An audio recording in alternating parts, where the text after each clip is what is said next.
नमस्कार मित्रमंडळी, मी पुन्हा एकदा घेऊन आली आहे तुमच्यासाठी गमतीदार कविता. आणि आजची कविता जराशी स्पेशल आहे, कारण आजची कविता आहे भाकरीची. आणि भाकर म्हटली की मुलांना खूप मजा येते. जेव्हा कधी आई भाकर करते, मुलं बघतात आईकडे आणि मुलंही तिचं अनुकरण करतात. म्हणूनच म्हटलं चला आज आपण भाकरीची कविता म्हणूयात. चला तर मग सुरू करूया आपला हा व्हिडिओ. चला, एक परात घ्या, त्यात थोडंसं कोरडं पीठ टाका, थोडंसं पाणी टाका. आता ते पीठ मळा.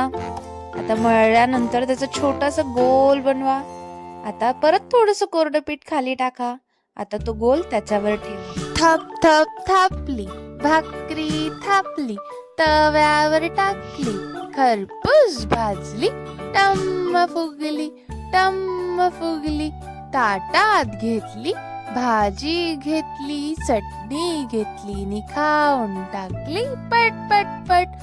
आजोबांचे पोट भरले खूप खूप खूप. काय मग मुलांनो, आवडली का तुम्हाला ही गमतीदार कविता? अशाच नवनवीन कविता बघण्यासाठी ह्या चॅनलला आत्ता सबस्क्राईब करा आणि लाईक शेअर करायला विसरू नका. Thank you so much everyone for watching this video.